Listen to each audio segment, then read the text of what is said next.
Amigo y amiga, ¿qué tal? Qué gusto volver a encontrarnos nuevamente en otro espacio, en otro programa para abordar lo que en estos últimos tiempos es sumamente importante traer a la discusión respectiva. Ecuador del encuentro o el Ecuador del desencuentro. Así es lo que hemos titulado a este conversatorio. Y gracias le decimos pues a nuestros directos invitados que nos acompañan en esta noche, en esta oportunidad. Muchísimas gracias y con la venia de ustedes damos inicio a este espacio. Para hablar del tema Ecuador del encuentro o del desencuentro, nuestros invitados son Marcel Merizal de Guerra, consultor y analista político, estratega de comunicación masiva e hipermedial, generólogo y conductólogo, profesor universitario. Muchísimas gracias, José, Fabricio, a Ángel también. Buenas noches, buenos días, buenas madrugadas a ustedes, el momento en que se estén conectando pues a las redes sociales. Sí, un tema extremadamente complejo, difícil, encuentros, desencuentros. El presidente Guillermo Lasso en realidad ha puesto a la sociedad entera a pensar acerca de este tema. Entonces, el abrazo para ustedes y muchísimas gracias. Fabricio Vela, periodista, licenciado en comunicación social, fundador del portal digital Primera Plana, con larga trayectoria en medios de comunicación. Hola José, buenas noches, un saludo muy cordial para usted, para Marcel, para Ángel, para todos quienes están justamente formando parte de este espacio en el que vamos a hacer este análisis justamente vinculado a lo que está ocurriendo a nivel político, lo que está ocurriendo a nivel gubernamental. Creo que el nombre de este espacio es pertinente, ¿no? Encuentros y desencuentros. Lo vamos a analizar en los siguientes minutos y, por cierto, muy honrado de participar de ese espacio. Luis Ángel Saavedra, comunicador social, analista en geopolítica y activista de derechos humanos. Bien, gracias. Buenas noches. Kingu, indumentaria con identidad. Estudio Jurídico Atupaña y Asociados. Fundación Huanchuro. Imagen creativa. Arte, gestión y antropología visual. La Chorrera, Quinta Agroturística. Cooperativa de Ahorro y Crédito 27 de noviembre.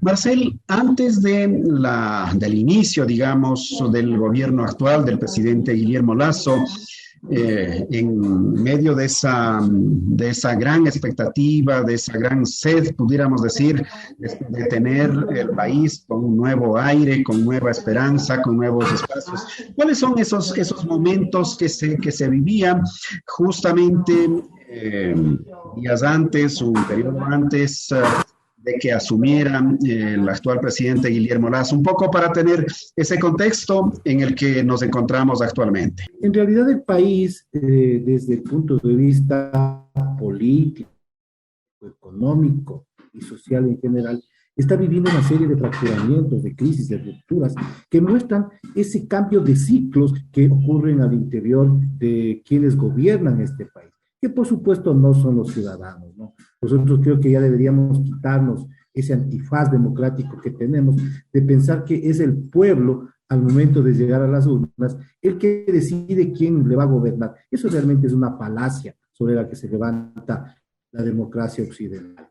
Visto esto, nosotros podemos observar un poco mucho más antes, ¿no? Quizás hacia el año 2007, cuando el presidente, que se convertiría en el presidente de la República, Rafael Correa, genera un gran fracturamiento en la política nacional, genera una gran crisis, ¿no? Y entonces dice, estos políticos están mal, esta clase política está mal, esta forma de hacer política y hacer democracia está mal, y por supuesto se va enrumbando, ¿no es cierto?, en un cambio de 10 años, vertiginoso, fuerte, polémico para muchos, ¿no?, cuestionables para otros, discutible para la mayoría.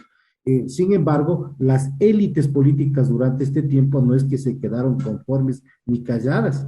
Quizás si me voy un poquito más atrás todavía, nosotros podemos observar hacia 2007, cuando Rafael Correa genera esa gran crisis política estructural en el país. Y entonces aparecen retratadas las élites políticas económicas del país a través de los famosos pelucones, que nunca se quedaron quietos, por supuesto, que nunca se quedaron conformes. Y decía un poquito antes, nosotros deberíamos recordar cuando el entonces candidato a la presidencia de la República, el señor Jaime Nebot Sadi, trajo un concepto que nosotros siempre deberíamos tenerlo en la mente, ¿no? Un concepto que se tradujo luego en su eslogan de campaña, que era primero la gente. Ojalá Fabricio y José se acuerden de ese concepto que desarrolló entonces el líder sociocristiano. Y lo menciono a él porque coincidencialmente, como ustedes conocen, él hace un encuentro con el señor Guillermo Lasso para esta campaña política del 2021. Entonces, cuando se unen estos conceptos, ¿no es cierto?, nosotros podemos observar algo que a mí me llamó particularmente la atención. Regresamos de hacia finales de los años 80, cuando Francis Fukuyama escribe un libro fabuloso, ¿no?, que habla del fin de la historia y el último hombre. Y justamente en este libro se habla de un concepto que es el encontrar. Y el encontrar es, de acuerdo con la perspectiva de Fukuyama, el unir a la gente, más allá de las ideologías, más allá de las crisis políticas que son necesarísimas en una sociedad, en un Estado, y algo así como hermanarse en un gran abrazo desde la posición de Occidente. Entonces, es el fin de las ideologías. Si yo sumo estos dos conceptos que digo son extremadamente bárbaros desde mi punto de vista, ¿no? Primero la gente y el encontrarse, nosotros podemos observar fielmente, de manera así clara, profunda, diáfana, qué es lo que nos propuso el señor actual presidente de la República, el señor Guillermo Lasso, ¿no? El fin de la historia, ¿sí? Estamos a puertas de una nueva propuesta del fin de la historia, del fin de las ideologías, ¿no? Ahora lo que interesa, dicen, ya no hay ideologías, ahora lo que interesa es trabajar, ahora lo que interesa es el emprendimiento. Las universidades deben cambiar, ya no deben formar abogados, economistas, científicos, ¿para qué? Si lo importante es el emprendimiento. Y ha sido particularmente igual, para mí al menos, algo así como aterrorizante, las últimas palabras antes de su viaje del presidente de la República, ¿no? De que si los jóvenes en este país no pueden conseguir trabajo, no pueden ingresar a la universidad, deben hacerse militares.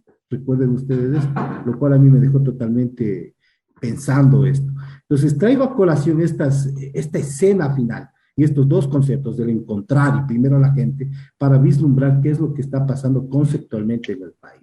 Estamos en el advenimiento de una gran crisis, o como lo vería las élites políticas del país, como la última gran crisis, donde se acaban las ideologías, se acaban las luchas sociales y entramos al mundo de la producción, ¿no? Y eso es lo que estamos.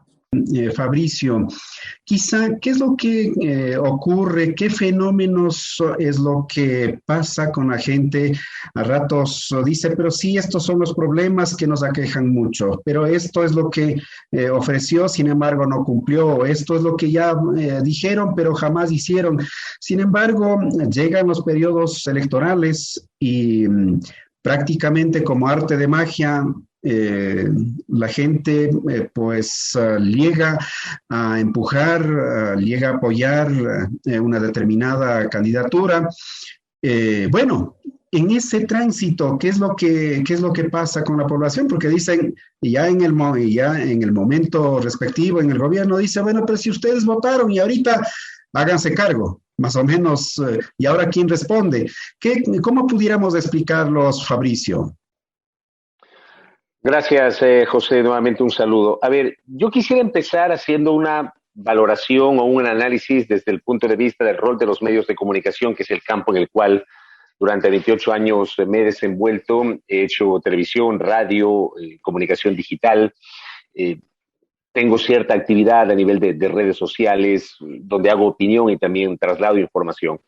Eh, y no nos engañemos, yo creo que ese es un debate que se lo puso en los últimos años en la mesa de discusión, pero que lamentablemente no ha logrado desembocar en una definición que nos permita mejorar la calidad de la comunicación y de la relación de los medios con el poder político que él ha existido.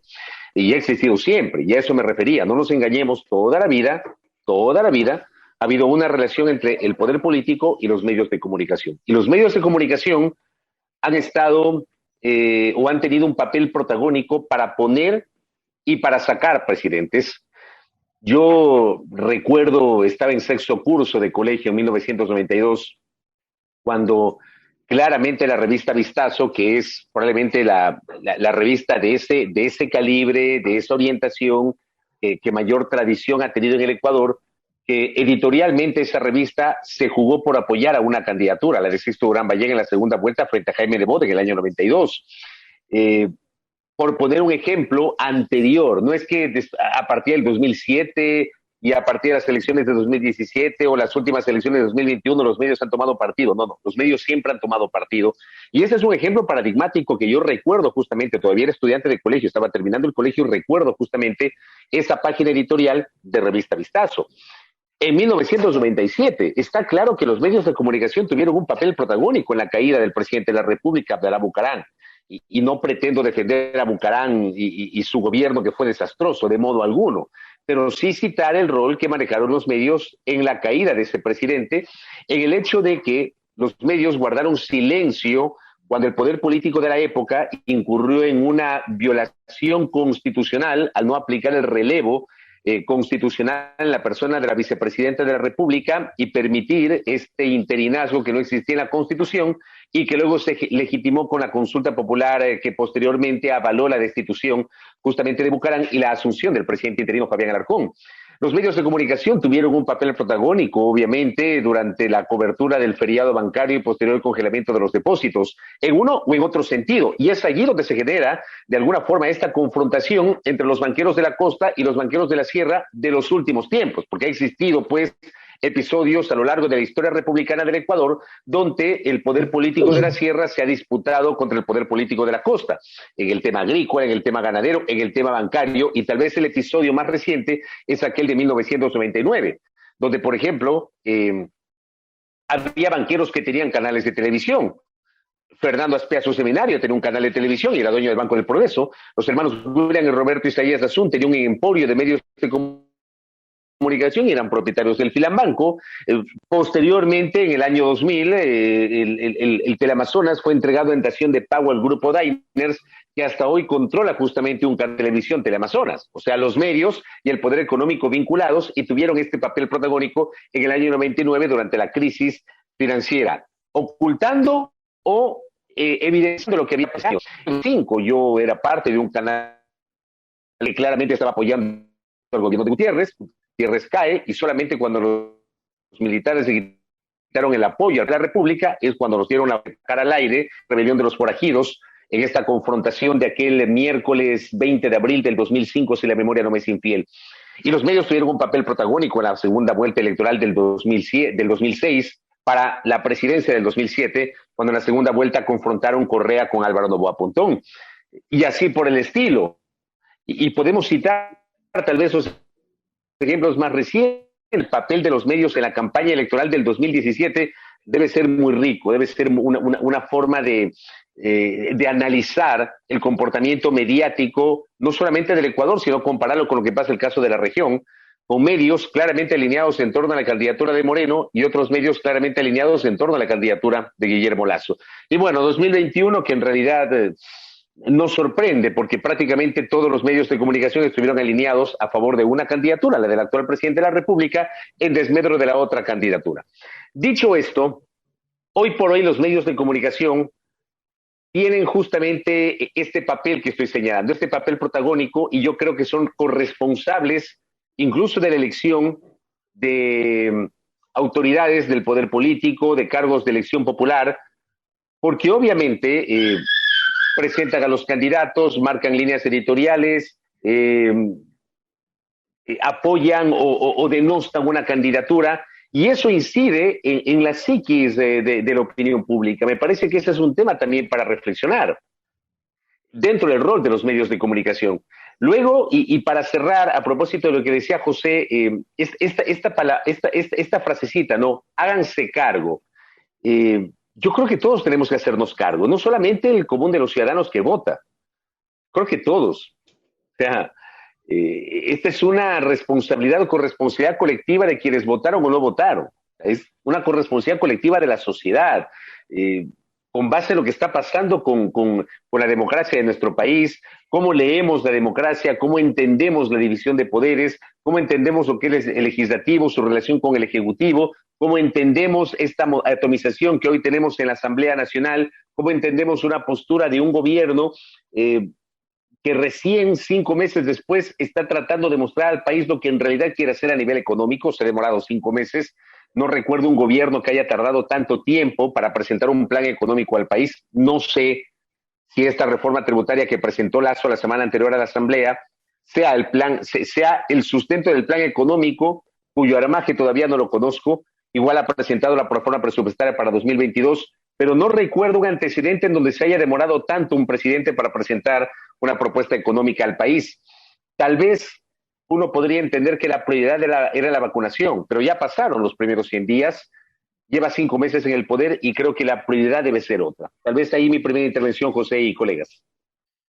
Importante tener esta lectura, esta panorámica, este escenario sobre el cual prácticamente llegamos al momento en el que estamos con el gobierno que lleva casi ya medio año. Luis, estamos haciendo esta primera reflexión, este primer análisis de cuál es el momento que vivía el Ecuador, cuáles eran los temas más grandes que preocupaban a la ciudadanía en general, cuál era la situación que en diferentes órdenes se destacaban antes de que llegue prácticamente el gobierno actual. Por supuesto, a través de una campaña, a través de varios hechos que han llegado prácticamente a tener este resultado actual. ¿Qué es lo que le gustaría, Luis, traer un poco acá a la mesa de análisis, de debate también? Yo creo que el principal problema que atraviesa la ciudadanía, que atraviesa la población, es el deterioro de su capacidad económica. Ya antes de la pandemia se estaba viviendo una caída impresionante del empleo formal, del empleo digno. Se estaba incrementando el subempleo, el empleo marginal, toda la economía irregular. Y vino la pandemia y se terminó de dar el golpe. Y en dos sentidos. Es decir, por un lado, la pandemia hizo que se cierre muchos empleos, pero por otro lado también la pandemia fue la excusa para que muchos malos empresarios puedan deshacerse de una cantidad de gente, ¿no?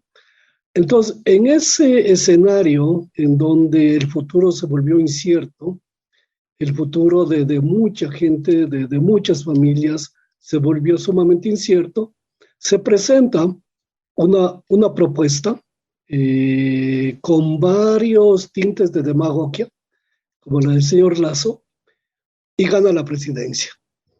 Pero gana de una manera bastante limitada, con votación bastante marginal. Entonces, legitimarse como presidente era la primera prioridad del señor Lasso. Y de ahí el tema de la vacuna, que si bien fue un proceso muy exitoso, nosotros hemos señalado en muchos espacios nacionales e internacionales que el programa de vacunación fue exitoso, fue un ejemplo, pero también no dejando de decir que esto servía para legitimarse en el poder y desde esa legitimación poder establecer un modelo de economía netamente neoliberal, que es la que se está planteando. Una economía que no apunta a fortalecer o dar vigencia plena a los derechos laborales, por ejemplo. Un proyecto de gobierno que no apunta a respetar los derechos de los pueblos indígenas, los derechos territoriales, por ejemplo. Ahora el presidente acaba de dar una rueda de prensa y su intervención en la cumbre de cambio climático dice que amplía la zona de protección Galápagos, pero no dice absolutamente nada sobre los territorios indígenas y más bien nos quedamos con el discurso que dio acá, ¿no? De ampliar la explotación petrolera y minera, y eso va a implicar serias violaciones a los derechos de los pueblos indígenas, de tal manera que los pueblos indígenas están mirando con preocupación este modelo, los trabajadores están mirando con preocupación las reformas laborales, los empresarios, especialmente los microempresarios, los pequeños emprendedores, están mirando con preocupación la legislación fiscal que se viene, y en ese contexto yo creo que nos enfrentamos a una dinámica social muy polarizada. Nos enfrentamos a una serie de posibles manifestaciones y más fuertes, porque no hay un diálogo, pese a que el gobierno ha prometido un diálogo, ha prometido un gobierno del diálogo, no hay. Lo que intenta el gobierno es explicar su programa e imponer su programa sin escuchar las propuestas que tiene el resto de sectores sociales, ¿no? De ahí, por ejemplo, su negativa a tener un diálogo directo con el movimiento indígena televisado, de tal manera que la gente sepa qué se está hablando, porque lo que se comprende como diálogo es la imposición de un modelo. Y en ese sentido creo que los sectores populares, los sectores sociales, los sectores que defienden derechos van a movilizarse, y eso nos va a tener como en una emergencia permanente durante todo el gobierno de Lasso. Kingu, indumentaria con identidad. Estudio Jurídico Atupaña y Asociados. Fundación Huanchuro. Imagen creativa. Arte, gestión y antropología visual. La Chorrera, Quinta Agroturística. Cooperativa de Ahorro y Crédito 27 de noviembre.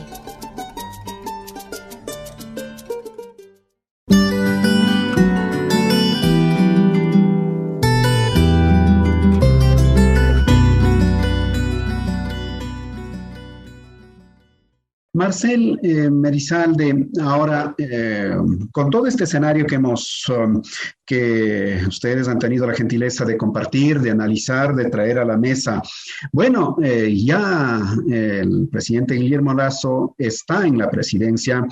Y claro, uno de los políticos, si mal no recuerdo, Jorge Guamán, decía, pero no es que ha estado un periodo en campaña, ha estado varios periodos en campaña, y justo lo que mencionaba Fabricio, bueno, a la final, ¿cuánto se demoró para mostrar un plan?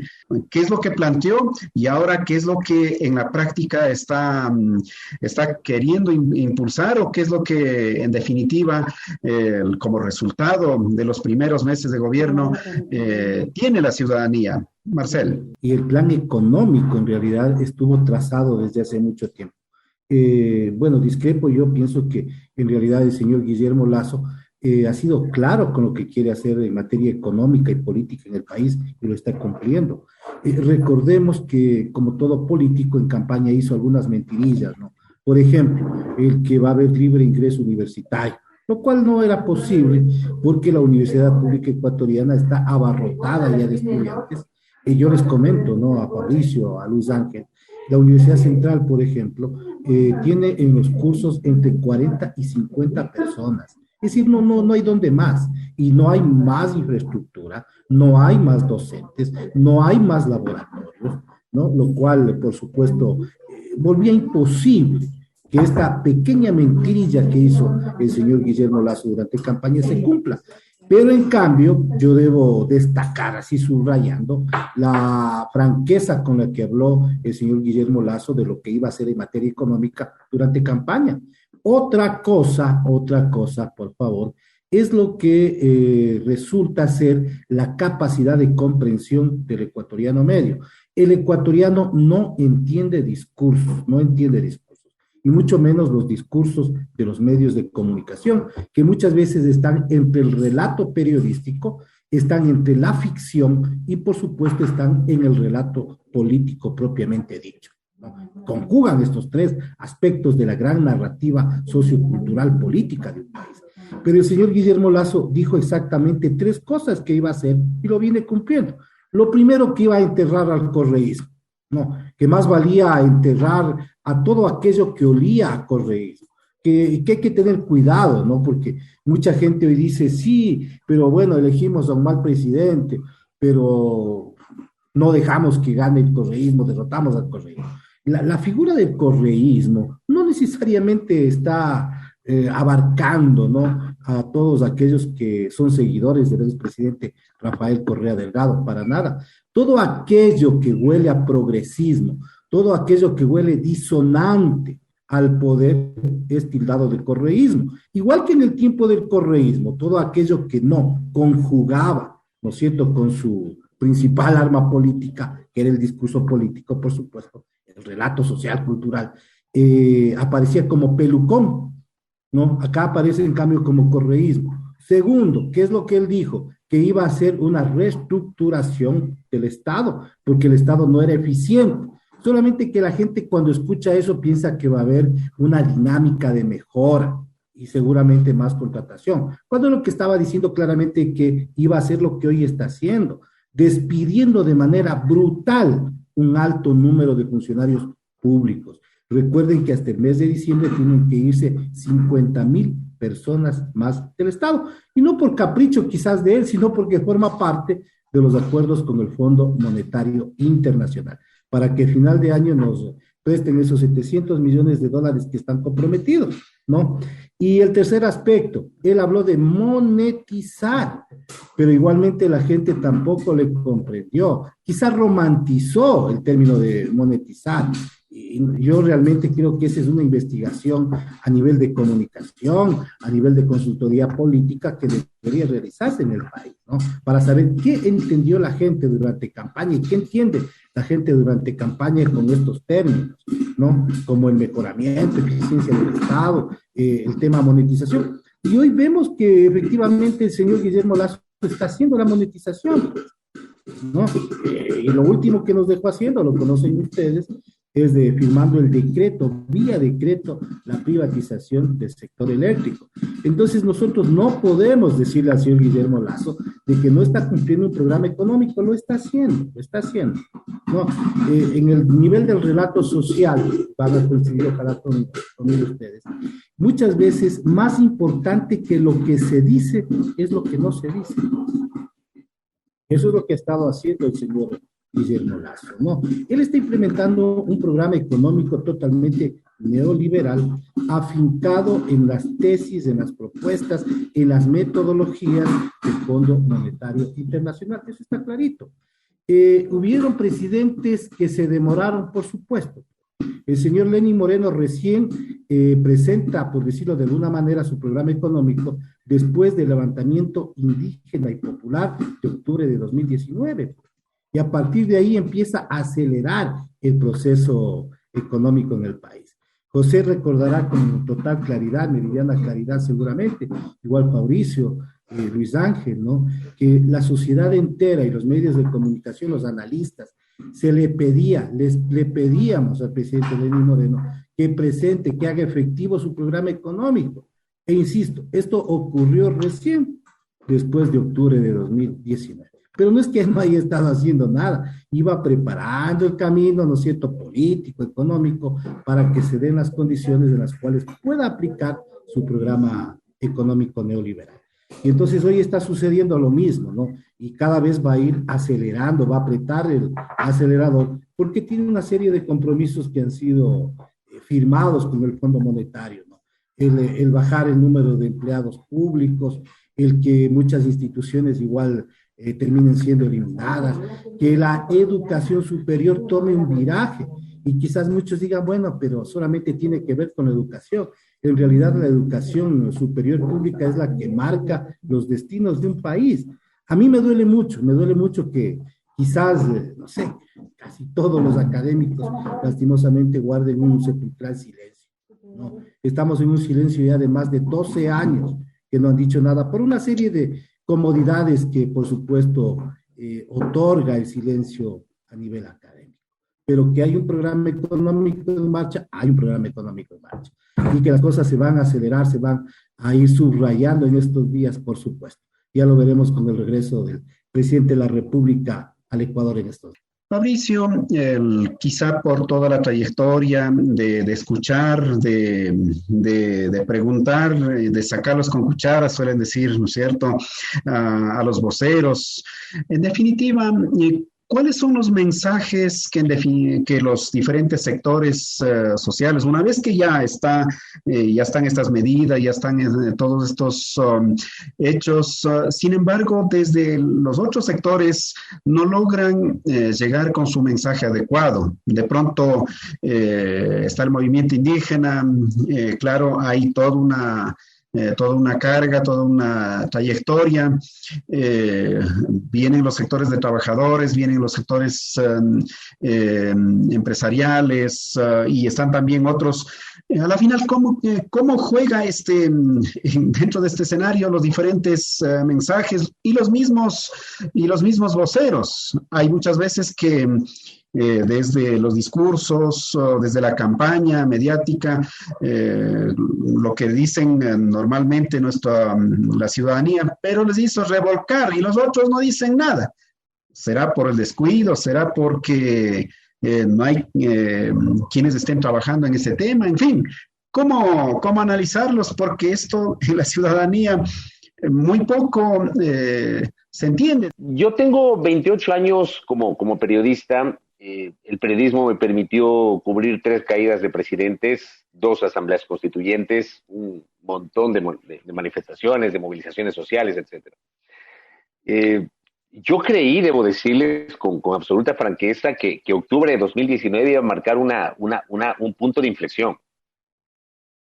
Llegué a estar seguro de que octubre de 2019, luego de aquel 12 de octubre, 13 de octubre, cuando Moreno deroga el decreto ejecutivo 8813 que eliminó los subsidios a los precios de los combustibles, iba a ocurrir un punto de inflexión a través del cual este país iba otra vez, digamos, a tomar un poco la sartén por el mango.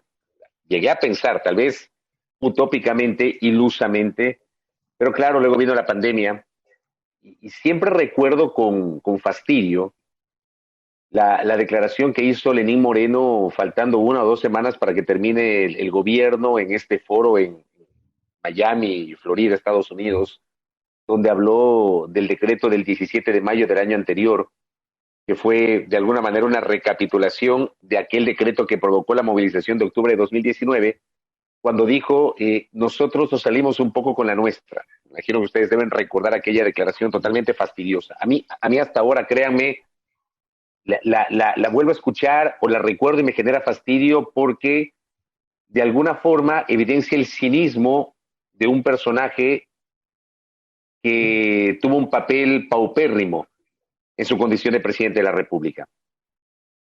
Pero creo que en todo esto hay un papel fundamental que jugó, que fue la pandemia. O sea, la pandemia terminó desactivando cualquier tipo de movilización social.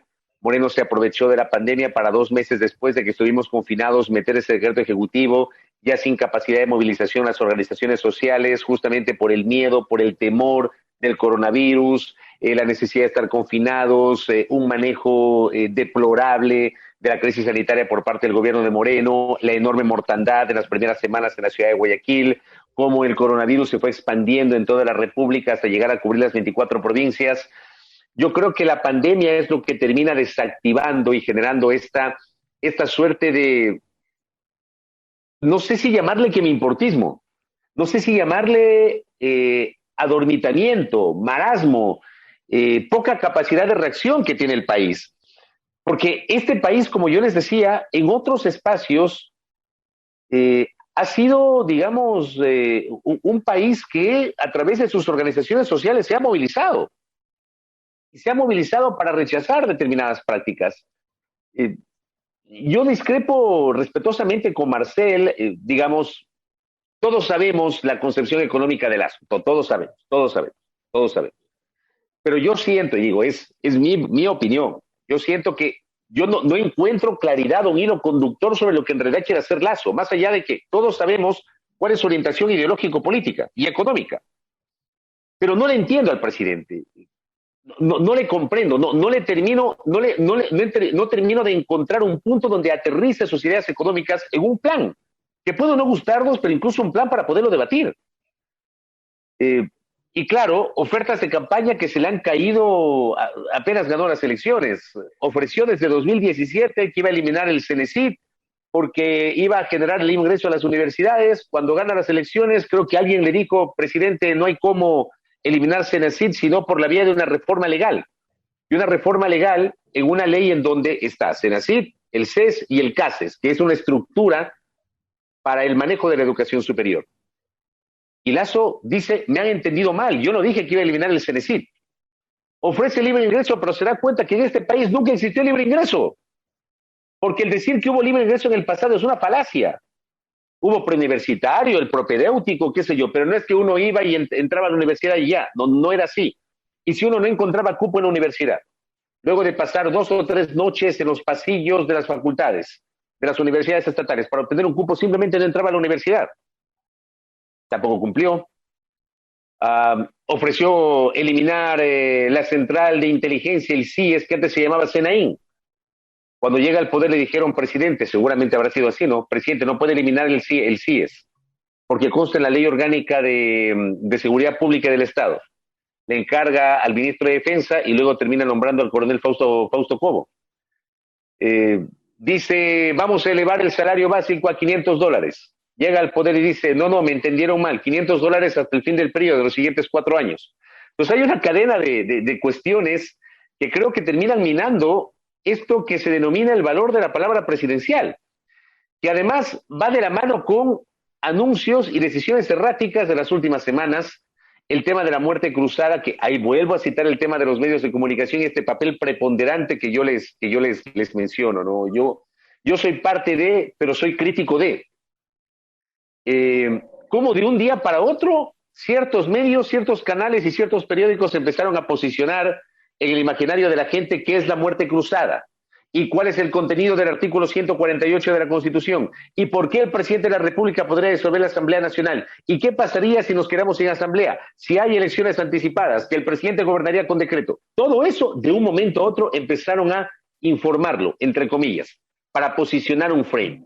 Luego Lasso dice, es verdad, le dice en entrevista con TC Televisión aquel miércoles, es verdad que la Constitución me permite disolver la Asamblea, pero hay que ser sensatos. Habló de sensatez del presidente.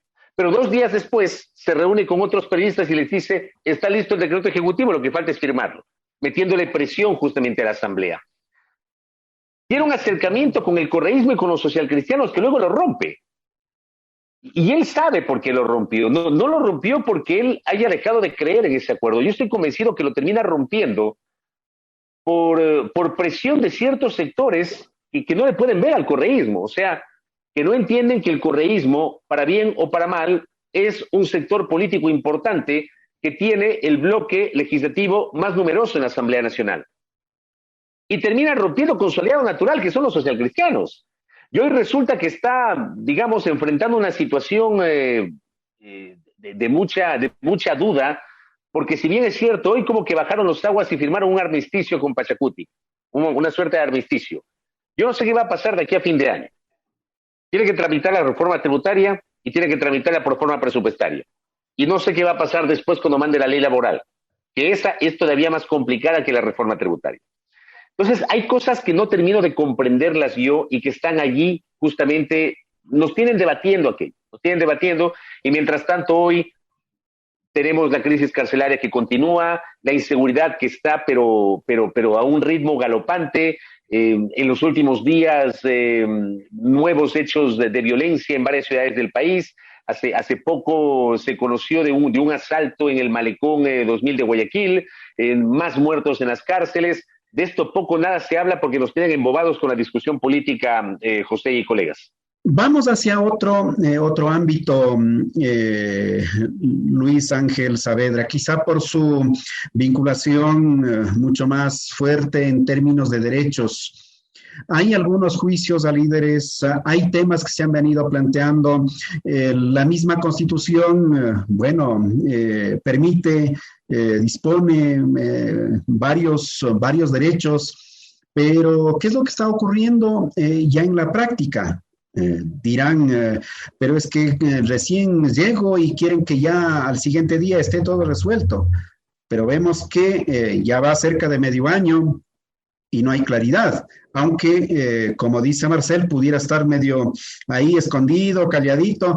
Sin embargo, hay todas estas situaciones. ¿Cómo entenderlos en esta larga necesidad, en esta sed de justicia que muchos sectores lo vienen planteando, no en el ámbito solamente del tema de derechos humanos, sino también de la naturaleza, y así pudiéramos hacer otra larga lista de temas pendientes por donde encaminarlos? Ahí yo creo que hay algunas acciones muy claras. Es decir, cuando un gobierno quiere imponer un modelo, cualquiera que sea el modelo, si es un modelo neoliberal, si es un modelo de izquierda, lo que sea, pero cuando se lo quiere imponer a la sociedad, a la población, lo que se hace previamente es configurar ciertos sistemas de seguridad y represión. Es decir, los discursos que ha dado Lasso respecto al respaldo a los policías y militares, total respaldo. Lo que ha ofrecido, por ejemplo, crear una unidad jurídica para proteger a los policías, para defender a los policías que tengan delitos en el servicio. Lo que ofreció de dar el indulto a los policías que sean enjuiciados. Entonces, eso nos da una visión de lo que está haciendo es asegurando los aparatos de control social y de represión. Y eso lo hace todo gobierno que quiere imponer un modelo, como digo, independientemente de cuál sea el modelo. También yo quiero preguntarme, ¿qué pasó con el sistema de cibervigilancia? ¿Qué pasó con el sistema de georreferenciación? ¿Recuerdan ustedes que al inicio de la pandemia Lenin Moreno nos mostró un sistema que seguía de seguimiento a las personas supuestamente contagiadas, que se los hacía a través del celular? Nos mostró en cadena nacional cómo los puntitos rojos se movían en la pantalla, y luego se dejó de hablar de eso. Y nuestra preocupación como organizaciones de derechos humanos ahora es, ¿dónde está ese sistema? ¿Para qué está sirviendo ahora? O sea, ¿cuál es el objetivo de un sistema de georreferenciación que en un momento se lo presentó como parte del control de la pandemia y luego se silenció, y ahora sabemos que está implementado, pero ¿a quién se está vigilando? Entonces, luego el sistema de justicia, eso sí siempre debemos tener claros. El sistema de justicia está totalmente vinculado con el poder y con el poder político de turno. No es un sistema independiente. Hay buenos jueces, buenas juezas, pero pocos. Nos preocupa que justo cuando se empieza a hablar de las movilizaciones del movimiento indígena, se empieza a activar los casos de octubre del 2019. Es decir, ¿esta coincidencia es realmente coincidencia o es programada? Que los líderes en Riobamba, los líderes en Cotopaxi, los líderes en Sucumbíos, todos ellos empiecen a activarse sus juicios, justo cuando se anuncian movilizaciones indígenas. Eso nos hace ver que el sistema de justicia sigue todavía bajo la presión del Ejecutivo, independientemente de quién esté al mando, de cuál sea el gobierno del turno. Es decir, antes fue Correa que controlaba la justicia y hoy es Lasso quien lo controla, y fue Moreno también quien lo controla. Entonces, en ese sentido, no confiamos en un sistema de justicia. Se activa el caso, por ejemplo, de la muerte de Freddy Taish, justo se activa en momentos de movilización social, y se activa por el lado más débil, ¿no? Queriendo culpabilizar a una persona inocente, al principal testigo, cuando sabemos que la responsabilidad está sobre los militares.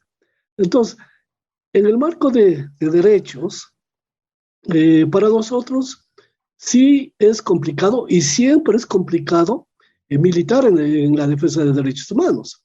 Porque miren lo que está pasando ahora. En tiempos de Correa, había algunos periodistas, algunos sectores sociales que nos cuestionaban, ¿no? Y nos decían financiados de la CIA, y nos decían que estábamos con el imperio, y Es decir, derechos humanos cuestiona al poder responde desacreditándolos.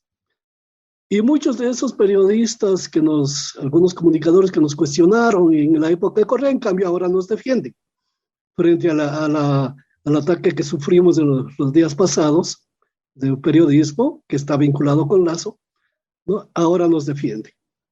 Entonces, eso nos hace ver que es el poder, independientemente de su ideología, que siempre para intentar implementar un modelo o imponer un modelo, siempre va a violar los derechos. Y siempre las principales víctimas de violación de derechos van a ser las dirigencias sociales, hombres, mujeres, jóvenes, que están en la calle, que están en las vocerías, que están en las redes sociales, o si siempre van a tener esa carga de persecución de cualquier gobierno. Lo importante entonces, en el marco de derechos, es que tenemos una constitución que traspasa cualquier gobierno de turno. Está escrita. Es una constitución de papel todavía. Todavía no la podemos llevar a la praxis, pero ya está escrita y ese es un triunfo. Entonces, eso nos sirve a quienes militamos en la defensa de derechos humanos como un marco de referencial de a dónde apuntamos, independientemente del gobierno de turno. Apuntamos a hacer de esa constitución de papel un modelo práctico, una praxis, algo que realmente sea tangible y que se aplique al conjunto de la sociedad. Como digo, independientemente del gobierno de turno que esté. Kingu, indumentaria con identidad. Estudio Jurídico Atupaña y Asociados. Fundación Huanchuro. Imagen creativa. Arte, gestión y antropología visual. La Chorrera, Quinta Agroturística. Cooperativa de Ahorro y Crédito 27 de noviembre.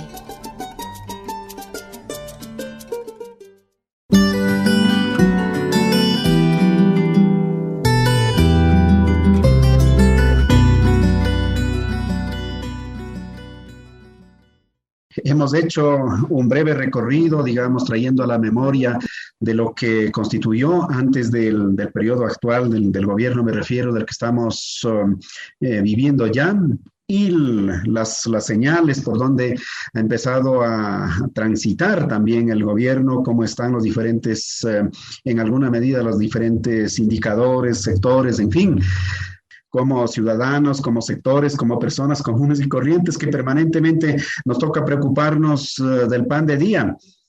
¿Cuál es el papel que implica, Marcel? Sí, yo creo que lo más importante este momento es intentar a todos los ecuatorianos, entre ellos los que están, ¿no es cierto?, haciendo opinión pública, informando, aquellos que defienden derechos humanos, como el caso de Luis Ángel, el caso de José mismo, ¿no?, que está entre el activismo político y la comunicación. Hace falta que todos comprendamos que no debemos ver a la política como desde el deber ser, sino desde el ser. Hay un libro clásico que yo siempre recomiendo especialmente a mis estudiantes en la universidad. Relean al Príncipe de Nicolás Maquiavelo. El subtítulo de este libro lo dice clarito: Manual de Hipocresía Política. No es que vayamos a confiar, por favor, en lo que está pasando en el país. No es que estemos esperando que por una discusión social, interna, debates, los famosos encuentros, esto vaya a cambiar. No se va a dar. Hay que ser realistas, abrir los ojos. Lo que interesa es desarrollar un proceso político distinto en el país, que tienen que protagonizarlo, aunque a veces seamos incrédulos, todos los adultos, deben protagonizarlo los más pequeños. Mediante TikTok, en la crisis política de Perú, con el presidente Vizcarra, las personas menores de 15 años, de 15 y menos, ya nos demostraron que a través de esta polémica red social es posible hacer activismo y es posible intervenir, influir en la vida política de un país. Ahora usted puede decir, sí, pero hubo alguna crisis y ahí quedó claro, porque no hay posibilidad de que se profundice este proceso político. Yo creo que las universidades, las escuelas, los colegios, el mismo sistema de educación pública y privado debe contemplar una cátedra que es extremadamente importante y que todos los gobiernos han venido dejándolo a un lado, que es la de educación política. en donde al joven se le diga, al niño se le explique qué es la política, para qué sirve, para qué vamos a utilizar la política. Porque además los más jóvenes, ¿no es cierto?, y los Sentinel especialmente, y por qué no hasta los millennials, han sido contaminados por el poder. El poder ha metido, ¿no es cierto?, en el cerebro de los más jóvenes, de que hacer política es malo, de que es una especie de pecado capital, de que por ahí no va el tema para el ser humano. Pero la política, como todos nosotros lo sabemos, tiene que ver justo con la educación, la alimentación, el ambiente, los derechos, lo que usamos, el modelo de vida que nosotros tenemos, el modelo político, el modelo cultural, y me parece que eso es lo más importante. Hacerle entender a este momento al joven que más importante es el vaso de agua que sacar una tonelada de oro, pues. Que más importante es, como nos demostraron durante el periodo fuerte de la pandemia, los indígenas, los campesinos, que nunca pararon y nunca dejaron de producir, pues, que un banco, son mucho más importantes. A mí me parece risible, y en estos días, no sé si Fabricio, que también está en redes sociales, Luis Ángel, José, a veces me espeluzna escuchar los comentarios, leer los comentarios en Twitter especialmente, ¿no?, que dicen, hay que dejar, a propósito del señor Leonidas Issa, ¿no?, hay que dejar comprar a los indígenas los alimentos, ya no compremos lo que producen, vamos a comprar al Supermax. Entonces digo, realmente, no sé si puedo utilizar la palabra estúpido, pero me parece lo más cercano a este término de parte de aquellos cibernautas, ¿no? La comida no sale del Supermaxi, como la plata no sale de los cajeros bancarios. El dinero sale de la producción, del trabajo, y los alimentos salen de la producción en el agro. Entonces me parece que ese es el gran hilo conductor de tu inquietud, José, ¿no? ¿Qué va a pasar con todos? El reaccionar, el reflexionar, el ponernos a mirar a la política no desde el deber ser, sino desde el ser. Estamos ante expertos en la palabra, ante expertos en el engaño, ante esa suerte de encantadores de seres humanos que nos hacen finalmente pensar lo que no es. Y para eso están los medios de comunicación, pues, ¿no? Lastimosamente, los medios de comunicación privados, los grandes medios de comunicación, siempre han estado aliados con el poder, y no es aquí en el Ecuador, es en el mundo entero. Los grandes constructores del relato social, del decir ciudadano, son los grandes medios de comunicación. Y pues ahí hay que entrar a trabajar. Es un trabajo que va a costar muchísimos años, quizás largas décadas, y ojalá en algún momento se piense, como yo decía, en esa cátedra necesarísima desde la escuela, que es de educación política. ¿Cuáles son los temas principales, redundo en esto, que la población, que los líderes sociales, que las amplias mayorías, que la gente que en definitiva está luchando día a día para no dejarse caer a este hermoso país, no deben olvidarse? ¿Cuáles temas deben hablarse permanentemente? ¿Cuáles temas deben sostenerse? Luis Ángel. Sí, creo que hay temas básicos que para toda la ciudadanía que tienen referencia con los derechos sociales, ¿no? Salud, educación, vivienda, trabajo, eso es básico. Es decir, no podemos apoyar ninguna política que vaya a desmantelar los derechos laborales, que vaya a desmantelar los sistemas de salud, que vaya a desmantelar la educación o que vaya a atentar contra la naturaleza. Entonces, esos temas tenemos que seguirles hablando. Tenemos que desmitificar ciertos discursos. Por ejemplo, cuando nos hablan de Chile, nos dicen que Chile es lo máximo, el modelo neoliberal implementado y todo eso. Y nosotros nos preguntamos, oigan, ¿y por qué los chicos salieron a protestar en Chile? ¿Por qué están haciendo una nueva constitución? ¿No? Cuando nos dicen que nuestros médicos, nuestros odontólogos, nuestras enfermeras van a Chile porque en Chile hay trabajo, y todo el mundo aplaude el sistema médico de Chile porque está dando trabajo a nosotros. Y yo me pregunto, ¿y por qué no están saliendo profesionales en la salud en Chile? ¿Por qué los chicos no pueden acceder a esas facultades de medicina? ¿Por qué los jóvenes en Chile no pueden ser enfermeros, no pueden ser médicos? Y Chile se está robando el capital humano de otros países porque desmanteló todo su sistema educativo. Y ese ejemplo queremos seguirlo acá. Estamos poniendo de ejemplo a Chile y eso queremos hacer acá. Queremos privatizar nuestra educación y que estas profesiones como medicina solamente puedan acceder las élites y no un chico, una chica que tenga buena iniciativa y que tenga buen trabajo y que buena vocación para eso. O queremos desmantelar los sistemas de salud como lo hicieron en Perú durante todo el periodo neoliberal, de tal forma que Perú se convirtió en el primer país con la mayor mortalidad de personas que se contagiaron con COVID, porque no hubo un sistema. Si ustedes ven las estadísticas de COVID, Perú es el que más muertes tiene de contagiados. ¿Por qué? Porque el sistema de salud fue desmantelado. Entonces queremos desmantelar eso, diciendo que el Estado no tiene la responsabilidad sobre los sistemas sobre mantener sistemas médicos. Entonces, ese tipo de discursos que nos dicen que el Estado es obeso, que el Estado, hay que reducir el Estado, ¿reducir por dónde? Reduciendo maestros, reduciendo médicos, reduciendo ¿quién? Sabemos que sí, hay pipones, sabemos que puede haber consultores, pero ese no es el grueso de la inversión fiscal. El grueso de la inversión fiscal está en salud, educación, y por donde quieren reducir es precisamente por esos sectores, y al reducir esos sectores están atentando contra la vigencia de los derechos sociales.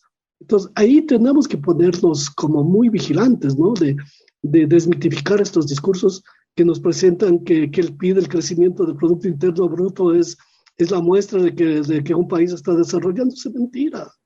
El PIB es una muestra global de la economía, pero no es una muestra de la distribución de la riqueza y no es una muestra del desarrollo humano. Y en el campo nuestro, en el campo de derechos, para nosotros sí es fundamental seguir fortaleciendo a las organizaciones de base, seguir acompañando a su formación, seguir defendiendo a sus líderes, es decir, seguir siendo la piedra en el zapato del poder, cualquier poder que éste sea. Necesitamos seguir en ese proceso de formación política, sí, formación política, pero también tener y generar una conciencia clara, esa conciencia clara de que los derechos, especialmente los derechos sociales, económicos, se los consiguen en la calle. Los derechos no son una dádiva de eruditos, no son las conclusiones de los académicos. Los derechos le responden a la dinámica social, y la dinámica social se da en los espacios públicos, fundamentalmente en la calle. Es ahí donde conseguimos los derechos que luego son reconocidos en la Constitución o luego son reconocidos por los políticos o por los académicos. Entonces, esa convicción de seguir peleando por nuestros derechos en la calle, tenemos que seguirla manteniendo, tenemos que seguirla difundiendo y tenemos que seguirla acompañando. Culminemos en esta última fase, Fabricio, con toda esta trayectoria de tenerles frente a los líderes, de tenerles frente a los directivos, a las autoridades, de tenerles frente a los políticos, en fin. Pues resulta que en un tramo debido no están tal vez sintonizados adecuadamente con el sentir de la gente. Se dejan encantar a lo mejor por un discurso de tal naturaleza y quizá por eso vamos cada vez tropezando en las mismas situaciones. Un poco desde el ámbito de su experiencia, de su profesión, en fin. ¿Cuáles son los temas de los que debemos cuidar como país, como ciudadanos, para que a la final, si en la pandemia todos parados, pero alimentados y habiendo quien nos abastezca, pudimos salir en las peores corrupciones que no para, por supuesto, el país sigue de pie. Ya quisiéramos soñar todos si todo esto se lograra sanear, hacia dónde llegaríamos y ojalá a la final para dónde empujar entonces desde estos espacios, desde la opinión, desde las vocerías. Fabricio. Gracias, José. Yo creo que lamentablemente tenemos un país, el país real, y tenemos el país virtual. El país virtual es aquel que está en las redes sociales, en el Twitter, que debate muchas veces cosas totalmente superfluas, cosas poco relevantes para el común de los ciudadanos, y otro es el país real, un país que hasta el momento no encuentra respuestas sobre, por ejemplo, una verdadera política pública de generación de empleo. Creo que esa es la principal preocupación que tenemos los ecuatorianos, la generación de empleo. Primerito, de hecho, todas las encuestas, independientemente de que se pueda o no creer en las encuestas, pero a mí me parece que la encuesta como herramienta termina presentándote una fotografía del momento. Y dentro de esa fotografía del momento, todas las encuestas, las últimas, la de perfiles de opinión, la de clima social y la de Clear Report, las tres encuestas midieron, por ejemplo, fenómenos como cuáles son las principales preocupaciones de los ecuatorianos. Y las dos principales preocupaciones que hoy tenemos los ecuatorianos son el empleo y la inseguridad. O la inseguridad y el empleo. Esas son las dos principales preocupaciones. Sobre esas dos preocupaciones, el poder político de este país no le ha dado respuestas justamente a la República, no nos ha dado respuestas a los ciudadanos. Yo no sé de dónde sacó el presidente de la República esa cifra de 275,000 empleos creados durante sus primeros 5 meses de gobierno. No tengo la menor idea de dónde apareció esa cifra, porque además fue publicada en un tuit, ha sido repetida por algunos sectores, pero no sé dónde están esos 275,000 empleos. Y evidentemente yo no encuentro que se hayan generado herramientas más allá de cualquier reforma legal. Porque aquí en el Ecuador también, a lo largo de los años, se ha pretendido vender por parte de ese poder político la idea a la opinión pública de que una ley termina solucionando los problemas, y resulta que aquí en el Ecuador tenemos una gran cantidad de leyes y a lo largo de los años seguimos teniendo los mismos problemas, exactamente los mismos problemas. Entonces, creo que el primer problema es ese, la falta de empleo. Tenemos la inseguridad. Yo creo que esto va más allá de la percepción, ese famoso término acuñado por el doctor Fernando Bustamante cuando fue ministro de Gobierno en su momento, que la inseguridad era una percepción. Yo creo que esto va más allá de la percepción. O sea, lo que vemos en las redes, los hechos de violencia de las últimas semanas, realmente da cuenta de un clima de inseguridad sobre el cual se evidencian pocas respuestas por parte de las autoridades. Uno ya no puede salir a la calle con tranquilidad, no puede estar en una esquina conversando con los amigos, no puede estarse pegando un encebollado o comiéndose una fritada en una esquina a riesgo de que le puedan asaltar. Pero son temas que van asociados. La inseguridad asociada a la falta de empleo y esta asociada a la pobreza. Y no hablo de la inseguridad producto del crimen organizado, que creo que ese es otro debate. Pero me parece a mí que los políticos, y cuando yo digo los políticos me refiero al presidente de la República, que representa la función ejecutiva, a la Asamblea Nacional, a la función judicial, ellos tienen que darnos respuestas a los ecuatorianos sobre qué está pasando con el tema de inseguridad. Y el Ejecutivo y el Legislativo trabajar de la mano para solucionar los problemas vinculados a la ausencia de empleo. Creo que de eso no se está hablando, de eso se habla poco, nos tienen discutiendo tonterías, cosas bizantinas, cosas sin importancia, mientras evidentemente estamos ahora mismo enfrentando una situación de incertidumbre en el Ecuador post-pandemia. ¿Cómo vamos a cerrar el año? El feriado que acabamos de pasar, este feriado de 5 días, creo que fue una especie de bocanada de oxígeno para algunos sectores. Yo estuve en la provincia de Esmeraldas y realmente en Esmeraldas se notó que hubo movimiento de gente y movimiento económico. Al menos una bocanada de oxígeno. Pero esa bocanada tiene que ir acompañada de una política pública de largo aliento para que los esmeraldeños y sus playas y su sector turístico no dependan solamente de un feriado de 3, 4, 5 días. No. Sino para que a lo largo del año puedan depender de un movimiento económico de largo aliento, cosa que no existe en el Ecuador y de lo cual tampoco se está hablando. Yo me temo mucho que hoy estamos discutiendo solamente los temas netamente coyunturales y desde nuestra condición de ciudadanos y nuestras autoridades no estamos como sociedad discutiendo hacia dónde va el Ecuador. ¿Cuál es el Ecuador que queremos? ¿Qué es lo que queremos construir? Pero ampliar justamente esa discusión, no reduciéndola solamente a una reunión de 4, 5, 10, 20 iluminados en una hostería de la serranía ecuatoriana, sino ampliar la discusión a los sectores que en realidad necesitan respuestas por parte del poder político, discusión en la cual tenemos que estar involucrados todos como sociedad, José y compañeros. Kingu, indumentaria con identidad. Estudio Jurídico Atupaña y Asociados. Fundación Huanchuro. Imagen creativa. Arte, gestión y antropología visual. La Chorrera, Quinta Agroturística. Cooperativa de Ahorro y Crédito 27 de noviembre.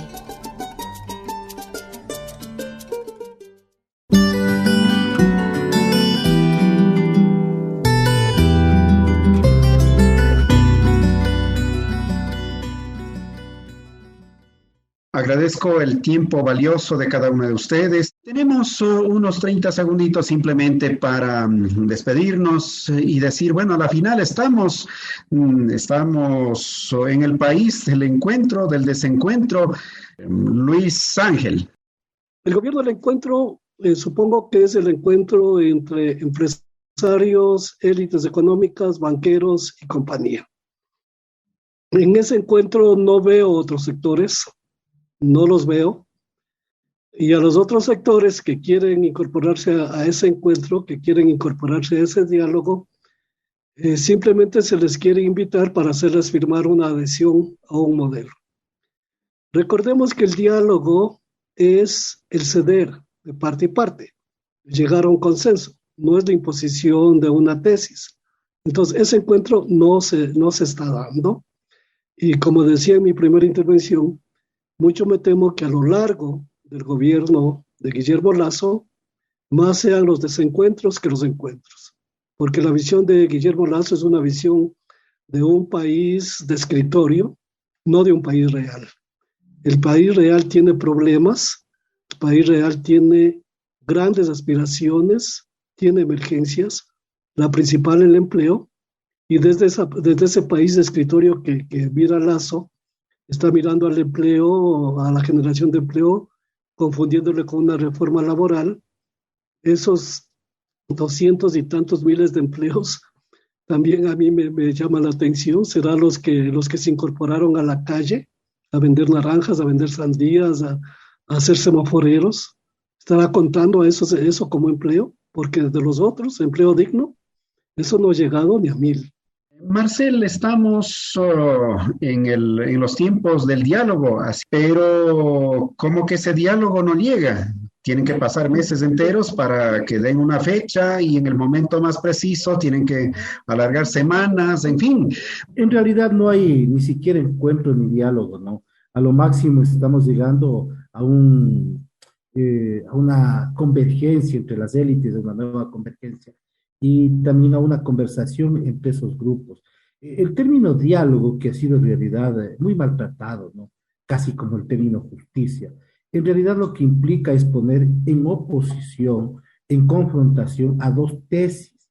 Fruto de esa oposición de estas tesis, de estas ideas que han sido elaboradas, resulta una tercera idea, ¿no? Que es la que logra aglutinar a nuevas fuerzas y logra generar ese encuentro. Eso no estamos viendo en el país en realidad, no hay el famoso diálogo ni el encuentro. Hay una convergencia de las élites políticas y cuando más una conversación con sus vasallos. Fabricio, bueno, la final, ¿país del encuentro o del desencuentro? Primero que esta palabra diálogo en el cual yo creo en el concepto, pero me parece a mí que la palabra diálogo se ha desnaturalizado en el Ecuador y se ha convertido en una especie de engañabobos. Si no, pregunten al gobierno anterior. Y ese es el riesgo de que otra vez se devalúe la utilización de la palabra diálogo. El diálogo no puede ser solamente con los iguales, con los que piensan igual. El diálogo tiene que ser con los que piensan diferente. Y en función de eso, que las partes de un mundo ideal, se acerquen, cada uno con su posición, pongan las cartas sobre la mesa y traten de llegar a acuerdos mínimos. Es imposible y va a ser imposible que se pongan de acuerdo en todo. Pero sí por lo menos buscar acuerdos mínimos, porque en el medio estamos los ciudadanos. O sea, entre un gobierno, entre las organizaciones sociales, estamos los ciudadanos que no militamos en una organización social, que tal vez desde nuestras respectivas trincheras igualmente procuramos hacer opinión pública, de alguna forma contribuir con nuestras opiniones para sacar al país adelante.